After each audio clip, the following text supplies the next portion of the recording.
Yo guys, Nip here, and in today's video I'm going to be showing you guys how I can consistently win my first game of a Cash Cup.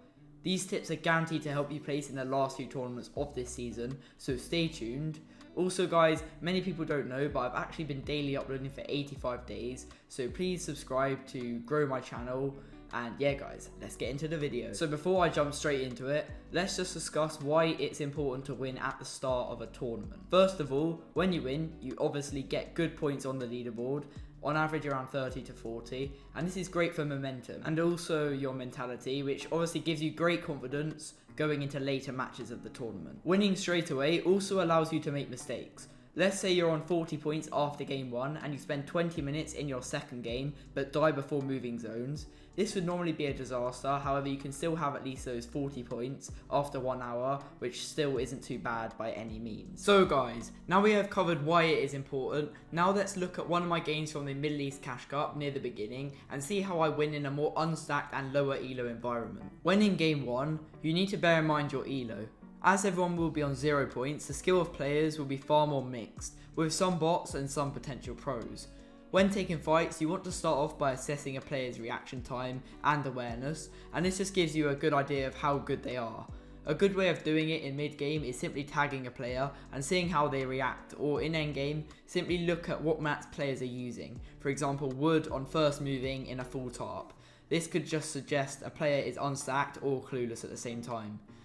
Overall, when checking a player's skill, do it from a distance, and if they're good or bad, you'll just instantly know by looking at how they play. The reason you should do it from afar is so that if they're good, they don't get you into a fight that isn't just worth taking when you only wanted to fight a bad player for a quick refresh. Because it's so much easier in these first games to get refreshes, you don't need to stress as much on getting as stacked as possible in mid-game. You can easily speed up looting by fighting a player and getting all of the Siphon mats and all their loot. This just stops you needing loot, rotating into other POIs and potentially getting snuck up on and killed. The most important thing is you make it into 50-50 zone with at least like 1k mats and a decent loadout.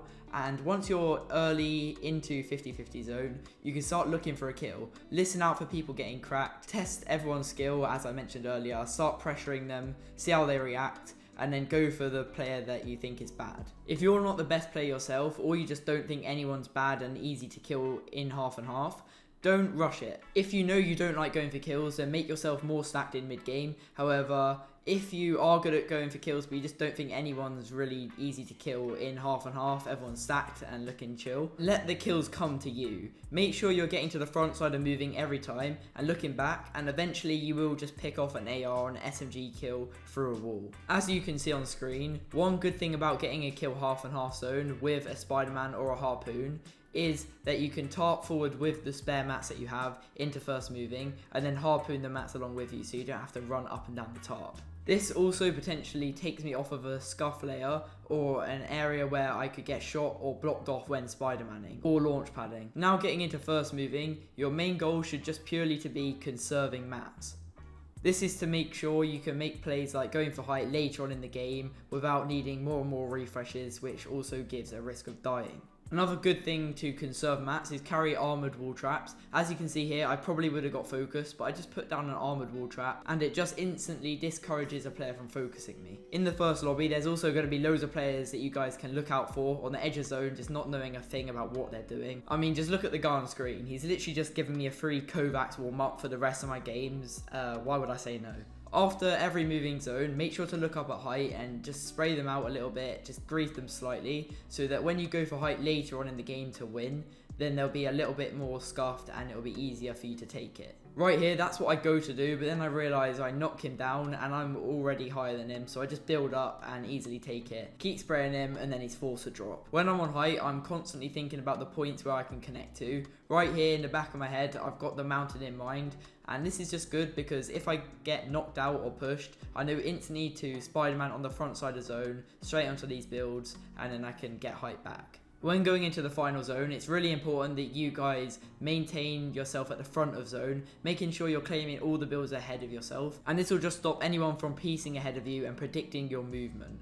Right here, I accidentally dropped below the player, so I just rely on my aim to finish him off. I've already hit him 140, and then I just keep spraying him, pressuring him down, and then finish him off with a quick 64 pump.